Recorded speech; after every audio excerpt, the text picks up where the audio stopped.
नमस्कार.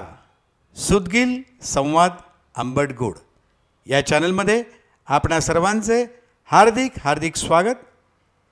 या चॅनलची निर्मितीच मुळात कल्याण डोंबिवली परिसरातील नामवंत व्यक्तींचा प्रवास आणि त्यांची वाटचाल आपणापर्यंत पोचवणे हा आहे. चला तर मग आजच्या या गप्पांना आपण सुरुवात करूया. नमस्कार. सुदगील संवाद आंबटगोडमध्ये मी श्रीलद्वा आपलं सर्वांचं पुनश्च हार्दिक स्वागत करतो. दरवेळेप्रमाणेच नवीन विषय आणि नवीन व्यक्तीला घेऊन आपण आपल्या मुलाखती घेत असतो, पॉडकास्ट घेत असतो. तर आज आपण आणलेले आहे नवीन व्यक्ती म्हणजे देशपांडे कॅटर्स आणि टूर्सचे मालक आज आपल्या समोर बसलेले आहेत. तर आपण त्यांचं पहिल्यांदा स्वागत करूया. नमस्कार दादा. दादा, मला एक सांगा की तुम्ही हा देशपांडे टूर्स अँड ट्रॅव्हल्सचा एवढा मोठा डोलारा उभा केलेला आहे. म्हणजे आज मला असं वाटतं ठाणे जिल्ह्यामध्ये आपलं खूप काही नाव आहे आणि हे सगळं करत असताना तुम्हाला हे सुचलं कसं? हे सगळ्या गोष्टींचा म्हणजे कॅटरिंगचा धंदा किंवा टूर्स हे कसं काय सुचलंय? बाळकोट कुठून बिझनेस तर आपल्या आईकडनंच आहे. अच्छा, म्हणजे पूर्वीपासून आईच. पूर्वीपासून अच्छा म्हणजे आईच्या आशीर्वादाने इथपर्यंत पोहोचलोय. अच्छा. पण मग सुरुवातीला तुम्ही कॅटरिंगचा धंदा करायचा म्हणजे नक्की काय करायचे? छोट्या प्रमाणात होता का काय मोठा, कसं काय करायचं? सुरुवात काही काळ असं गेलं की आई एक्सपायर झाली. हा, आई एक्सपायर झाल्यानंतर आता बिझनेस काय करावं? बरोबर आहे. तर आता की एका दुकानात मी कामाला लागलो. अच्छा मोहनदर सिंग काबोल सिंग हायस्कूलचे जे मालक आहेत, अच्छा. हा दलबीर सिंग, हा हा. काम 15 दिवसच केलं. बर. पण रोज ते जन्मापासून आपल्या डोक्यामध्ये बिझनेस आणि हा आई वडिलांपासून आपला कॅटरिंगचा बिझनेस. बरोबर आहे. लोकांना काय वेगळं द्यायचं? तर पूर्ण 15 दिवस मी त्या दुकानात काम कमी आणि रोज लिखाणातच काम करायचं. अच्छा, म्हणजे बाळकोट जे घरून बिझनेस मिळालं होतं त्याचा. पण तेव्हा मार्केटिंगचा जमाना होता, काहीतरी वेगळं करायचं. बरोबर. कॅटरिंग तर काय घरोघरी सगळेच करायचे. बरोबर आहे, बरोबर आहे. मग तेव्हा आपण पहिले ते 15,000 रुपयात लग्न सोहळा अशी सुरुवात. हा, ती एक गंमत आम्हाला कळली की तुम्ही 15,000 रुपयामध्ये लग्न करून द्यायचे आणि बरोबर. त्याच्यामध्ये सगळं आलं त्याच्यामध्ये. 15,000मध्ये अक्षदापासून सगळं. जेवण, सकाळचा चहा नाश्ता, लग्नाच्या वेळेला वरवधूचे हार तुरे, गुलाबाची फुलं, पेढे, अक्षदा, मुंडवळ्या, फेटा, जेवण झाल्यावर मसाला पान, 36 फोटो आणि महाबळेश्वरला हनीमून साठी 2 दिवस. हे सगळीच तयारी 15,000मध्ये लोकांचे करून द्यायचे. बरोबर. पण ही कल्पना सुचली कशी? तेच सांगतो काय, रोज 15 दिवस तो एकच विचार चालू होता, काहीतरी वेगळं करायचं. अच्छा. आणि तेव्हा मुंबई ठाणे जिल्ह्यामध्ये मला वाटत नाही की कोणी असं काही कोणाला पॅकेज द्यायचं की सकाळच्या नाश्त्या हार तुऱ्यापासून ते हनीमून पर्यंत. ते मला असं वाटतं मराठी माणूसच काय करते, वेगळं काहीतरी करतो म्हणते ना, ते ह्यांनी करून दाखवलं त्या काळी. की 15,000मध्ये सोपं नाहीये. 15,000मध्ये तुम्हाला जेवण, नाश्ता, पाणी सगळं करून अगदी पार हनीमून पर्यंत खर्च. पण मग त्याच्यामध्ये मला असं वाटतं की त्यामध्ये तुम्ही सोनं वगैरे पण द्यायचे नाही. मग नंतर मग पुढे कालांतराने 1 वर्षांनी परत थोडं सुधारणा केली. थोडी माणसं 200 150च्या 200 माणसं केली. अच्छा अच्छा. मग 25,000 रुपये केले. मग त्यामध्ये 1 तोळं सोनं पण द्यायचं. या सगळ्या गोष्टी होत्याच. पण मग त्या काळी मला म्हणायचं की 15-25,000मध्ये जे काही तुम्ही लग्न करत त्याला रिस्पॉन्स कसा होता? भरपूर भरपूर भरपूर. म्हणजे मिडल क्लास फॅमिली तर मला वाटतं नाचतच वेटिंग लागतील तुमच्याकडे. सगळे दिवसाला 10, 12, 15, हायस्ट 17 लग्न ऍट टाइम पूर्ण मुंबई ठाणे जिल्हा अशी लावलेली. एका दिवसाला 17 लग्नांचा हायस्ट रेकॉर्ड आहे आपला. बघा, म्हणजे मला म्हणायचं की यांनी त्यावेळेला एकच उद्देश ठेवला, हा फार महत्वाचा आहे, की लोकांचं कमी बजेटमध्ये लग्न, आपण म्हणतो ना मराठी माणसं की बघावं लग्न करून आणि बांधून घर बघावं, त्यातला प्रकार त्यांनी एक गोष्ट लोकांची सोयीची केली ती म्हणजे 15,000मध्ये लग्न करून देणार, सोनं पण देणार, हनीमूनचं पॅकेज पण देणार आणि 17 लग्नांचा सरांनी रेकॉर्ड केलेला आहे. खरोखर कौतुकास्पद गोष्ट आहे. पण मला सांगा सर, हे सगळं करत असताना तुम्हाला इतर लोकांच्या स्पर्धात्मक युगामध्ये काही थोडासा त्रास दिसला? तेव्हा स्पर्धाच नव्हती. अच्छा, म्हणजे कॅटरर्स एवढे नव्हतेच. कॅटरर्स वाले एवढे नव्हतेच. पण कोणी तुमचं अनुकरण करण्याचा प्रयत्न नाही? मग नंतर हळूहळू सगळ्यांनी सुरुवात केली. अच्छा. आता लोकांचा तेव्हा मोनोपॉली हा फॅट जास्ती नव्हता. अच्छा. होता पण कमी होता. अच्छा. म्हणजे जास्तीत जास्त आपल्या कल्याणमध्ये फक्त पूर्वीपासून जर तुम्ही कल्याणमध्ये राहत असाल तर फक्त पंडितवाडी मोनोपॉली. हो हो हो. असं एक जनरल उदाहरण दिलं. सुधारस वगैरे सगळं असं छान छान. म्हणजे एक मोनोपॉली नाही, एकच कॅटरर्स. तेव्हा पूर्वी असं नव्हतं. आम्हाला काय कुठलाही हॉल, आम्ही सगळे हॉल बांधलेले होते पूर्ण. जो हॉल ज्या हॉलला मोनोपॉली नाही तो आपला हॉल. बरोबर. कारण का ते 15,000मध्ये हॉलचं भाडं पण द्यायचो ना आपण. हॉलच्या भाड्यासहित 15,000 सगळं आलं त्याच्यामध्ये. म्हणजे तुम्हाला त्याच्यावरती काही त्या काहीच नाही, वधू आणि काहीच वर नाही. म्हणजे पक्षाने 25,000 द्यायचं नाही. केले काय किंवा काही केले काय त्याच्यामध्ये हॉलचं भाडं पण इन्क्लूड होतं. तेव्हा हॉलचं भाडं पण 2,000-2,500 रुपये होतं. म्हणजे त्या काळी जे कोणी आमचे कल्याणकर आणि डोंबिवलीकर वगैरे जे असतील हे खरोखर ठाणे जिल्ह्यातले लोक भाग्यवान मी म्हणेन. तेव्हा कामगारांचे पगार 20 रुपये रोज होते. हा. आता 800 रुपये रोज झाले. म्हणजे 15,000 लग्न करणं हे सोपं काम नाही असं हे शिवधनुष्य. पण त्यावेळेला सर मला सांगा, तुम्ही हे सगळं करत असताना सगळ्यात महत्वाचा भाग म्हणजे लेबर आहे. सगळं आजही आहे. तर त्यावेळेला मग ते लेबर सगळे खुशीने यायचे सगळे. 100%. आता मानसिकता बदलत चालली. आता म्हणावं तेवढा लेबर मिळत नाही आता. अच्छा. म्हणजे त्यावेळेला तुम्ही म्हणाला त्याप्रमाणे पगार कमी होते, पण पगार- लोकांच्या गरजाही जास्त मी नव्हत्या. स्वतः 5 रुपये रोजाने काम केलं. कसलं काम केलं 5 रुपये? जे कॅटरिंग म्हणलं जेवण वाढायला जायचो तिथे तेव्हा त्यावेळेला 5 रुपये रोज मिळायचं. अच्छा, म्हणजे सर तुम्ही आज त्याचा 800 रुपये रोज झालाय. बॉटम पासून सगळ्या गोष्टी म्हणजे आपण केल्यामुळे तुम्हाला त्यातल्या नस बरोबर. माहिती आहे कुठे लिकेजेस होऊ शकतं किंवा कुठे खर्च आपल्याला आटोक्यात आणता येतो. म्हणजे एक लक्षात घ्या, सगळ्यांना मला सांगावंच वाटतं की कुठलाही उद्योग करताना त्यातल्या बारीक सारीक ज्या गोष्टी आहेत त्याची जर तुम्हाला माहिती असेल तर बिझनेस करणं काय अवघड नाहीये. नाही. पण सर मला सांगा, काळाप्रमाणे सगळं काळ बदलत गेला, सगळं बदलत गेलं, तर त्यावेळेला होणाऱ्या लग्नांची गरज म्हणजे आपलं श्रीमंती पूजन असेल, हळद वगैरे हा त्यावेळेला एवढा काही मोठा काही बरं, प्रकार नसायचा बरोबर. आणि लग्न लागलं की 3 वाजता हॉल खाली करायचा विषय संपला. सर त्या काळच्या होणाऱ्या लग्न पद्धतीमध्ये आणि आताच्या होणारी लग्न पद्धती म्हणजे सगळ्या रीती रिवाज वगैरे आता त्याच्यामध्ये काय पूर्वी मी असं म्हणेल की पूर्वीच्या आजच्या 25 वर्षापूर्वी एक काय म्हणतात त्याला, ते रीती पद्धती जोपासल्या जायच्या. अच्छा. हा हा.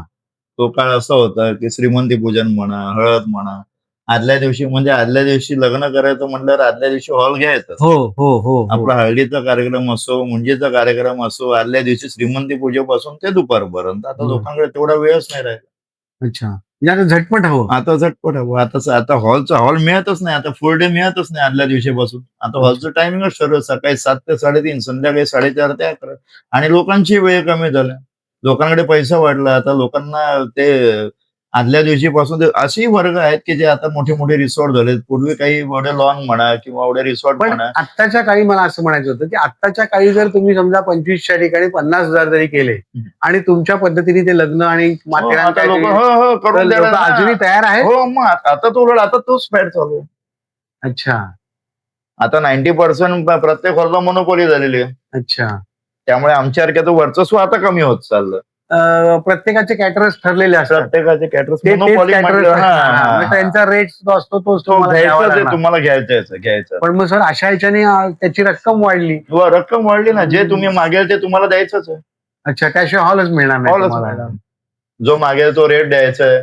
पण मग ह्या स्पर्धात्मक युगामध्ये, ह्या क्रांतीमध्ये, मी क्रांतीच म्हणेल या काही याच्यामध्ये सर त्याच्यामधून जगायचं. हा. आज आपल्याकडे 58 लोक सॅलरी बेसवरती आहेत. अच्छा, स्टाफ 58 लोकांचे. ठीक आहे, आज जोडधंदा आहे आपला टुरिझमचा, म्हणून ते आम्ही काय टुरिझम पुढे येतो, पण आत्ताच्या पण एक जनरल असा विचार मला करा. आत्ताच्या कंडिशनला एवढं सांगा की सर तुमच्याकडे आत्ताच्या कंडिशनला कल्याण डोंबिवली किंवा इतर परिसरामध्ये असे किती हॉल आहेत तुमच्याकडे? आता आपल्याकडे कल्याणमध्ये 2 हॉल आहेत. एक ईस्टला आहे, एक वेस्टला आहे. अच्छा.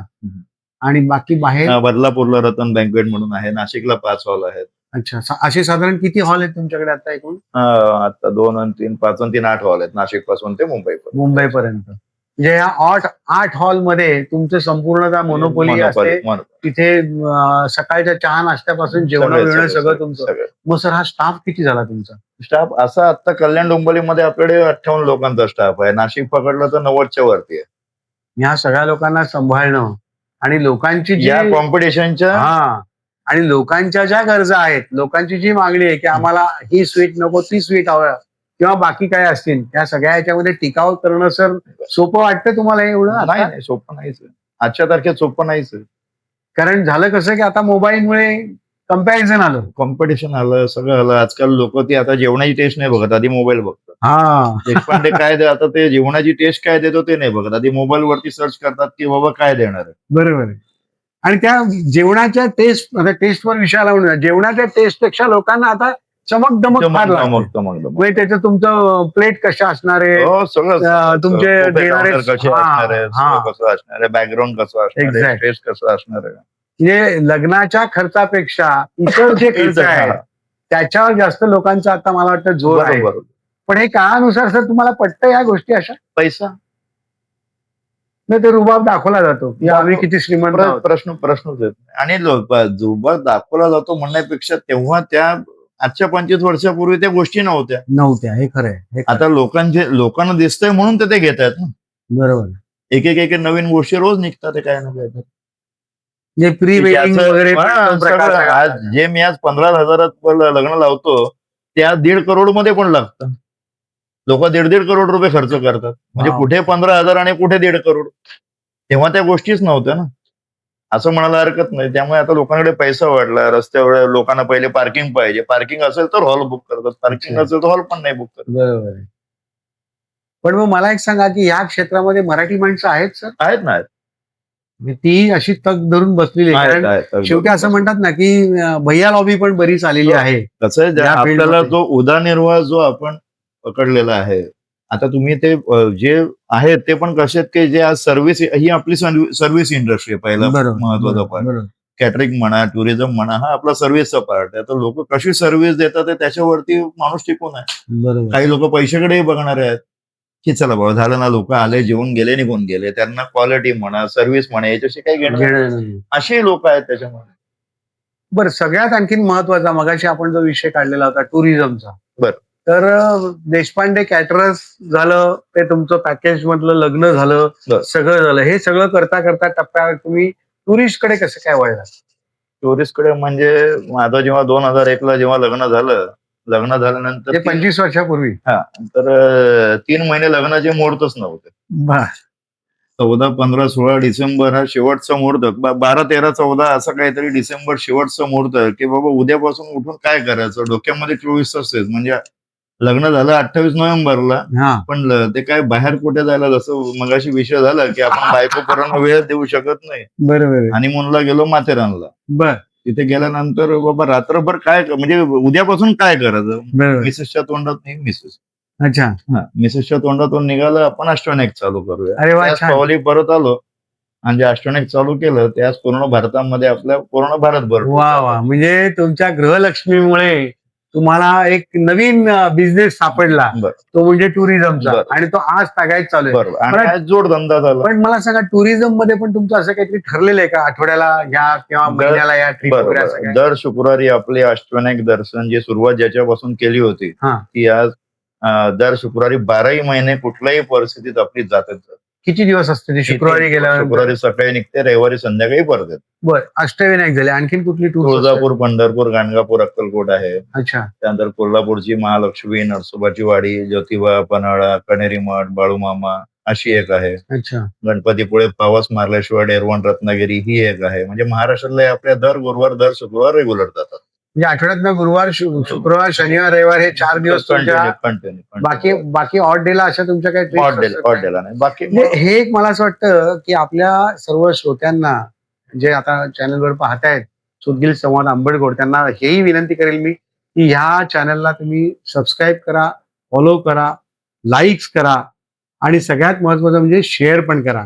आणखी ही महत्वाची गोष्ट दादांनी सांगितल्याप्रमाणे की यांच्या ज्या काही टूर्स अँड ट्रॅव्हल्स चालत आहेत त्या मला असं वाटतं सर धार्मिकच सगळ्या तुमच्या ट्रिप्स या दिसत आहेत मला. हा, नाही बाहेरच्या पण आहेत आपल्या. भूतान वगैरे आहे, दार्जिलिंग, सिक्कीम, भूतान म्हणा, अच्छा, त्या काश्मीर पण म्हणा, त्या पण आहे. वैष्णोदेवी, काश्मीर, अमृतसर आहे. चारधाम यात्रा आपली कंटिन्यू असते. अच्छा. हा, पण धार्मिक जास्त. टूरकडे कल जास्त कारण त्या दर आठवड्याला बरोबर तुमच्या आहे. आहेत. या दर तर आठवड्याला. मला लोकांना हेच आता सांगावंच वाटतं आमच्या रसिक श्रोत्यांना की ह्या ज्या टूर्स आहेत याचा तुम्ही जास्तीत जास्त फायदा घ्यावा. कारण या सगळ्या सुट्टीच्या दिवशी असतात. बरोबर. आणि मला सांगा की जर का सिनियर सिटीजन सर तुमच्याकडे जर आले तर त्यांची तुम्ही व्यवस्थित काळजी घेऊ शकता? स्वामींच्या कृपेने असं म्हणायला हरकत नाही की आपल्याकडे येणारा वर्ग, मी काश्मीरची टूर लाव किंवा चारधाम लाव, हा. म्हणजे एन्जॉयमेंटची टूर लाव किंवा धार्मिक टूर, धार्मिक. 99% येणारा वर्ग हा सिनियर सिटीजनचा. क्या बात आहे. 99% येणारा वर्ग ज्येष्ठ नागरिक. आणि एक तुमच्या नावामध्ये देशपांडे असल्यामुळे एक मला असं वाटतं एक तुमचा हे झालाय विश्वास लोकांचा बरोबर. खूप बसलेला आहे. बरोबर. आज मार्केटला गुडविल सुद्धा तुमचं खूप चांगल्या पद्धतीने. मग तुम्ही याच्यासाठी टूरसाठी सर बसेस वगैरे स्वतःच्या वापरता? स्वतःच्या बस आहेत आपल्या. 9 बस आहेत, एसी, नॉन एसी. अच्छा. आष्टवण्याची सुरुवात सुद्धा आम्ही 551 पासून चालू केली होती. त्याच कालांतराने 3751 झाली. बरं, मला आणखीन एक असं विचारायचं म्हणजे ते पण मी ऐकून आहे, की सर जो काही मध्यंतरीच्या काळामध्ये कोविडचा जो प्रकार झाला, बरं. तर त्यावेळेला तुम्हाला त्याची काय म्हणजे झळ बसली का? काय कसं काय? आणि तुम्ही सामाजिक उपक्रम पण बरेच राबवले बरोबर. त्यावेळेला. स्वामींच्या कृपेने असं म्हणायला हरकत नाही, की कोरोनामध्ये आपल्याकडे जेवढा स्टाफ होता कोणाला घरी बसवावं नाही लागलं. अच्छा. KDMCचं आपलं कॅटरिंगचं कामही मिळालं होतं, की घरोघरी दान करायचं आणि शिवाय माझं जे ऑफिस आहे, ऑफिसच्या बाहेर आपण कोणी या सगळ्यांना ₹20 काही का ₹20 दिलं होतं. आणि KDMCचा आपला स्टाफ असो किंवा जे कोरोनामध्ये जे ॲम्ब्युलन्सवाले म्हणा, हॉस्पिटल कोविड योद्धे जे कोविड होते. योद्धे होते त्यांच्याकरता आपण सगळ्यांना फ्री ऑफ जेवण ठेवलं होतं. फ्री हे ऑफ जेवण खूप ठेवलं मोठं होतं. मला असं वाटतं अन्नदानाचं काम आणि लोकांची एक प्रकारची सेवाच तुम्ही त्यावेळेला केली बरं. आणि त्या सेवेचंच फळ तुम्हाला आज मिळतंय. बरं. कारण म्हणतात ना, लोकांचे आत्मा तृप्त केले, त्यामुळे लोकांनी मनापासून त्या काळी, कारण त्या काळी सर काहीच मिळत नव्हतं. काहीच नाही. पण तुम्ही ₹20 लोकांना जेवण दिलेलं आहे. काही कोविड योद्ध्यांना तर आपण फ्री ऑफ चार्ज असे आपण बॅनर लावून ठेवले होते. जे येतील त्यांना फ्री ऑफ. छानच. म्हणजे एकंदरीत पाहता देशपांडे कॅटरर्स जी आहे, ती आज देशपांडे कॅटरर्स आणि देशपांडे टूर्स असं ही संस्था तुमची निर्माण झाली. आणि ह्या संस्थेमध्ये सर असं म्हटलं जातं, की कुठलीही संस्था करताना किंवा कुठला उद्योग करताना घरातली माणसं असणं फार गरजेचं आहे. प्रश्न जसं तुम्ही तुमच्या गृहलक्ष्मीचा उल्लेख केला, बरं. तर तुमच्या घरातलीच माणसं सगळी याच्यात involved बरोबर. आहेत. भाऊ आहे, मुलगा आहे, अच्छा, मिसेस आहे. हे सगळे जण मिसेस आहे. त्याच्यामध्ये टोटली इन्व्हॉल्ड आहेत. बरं.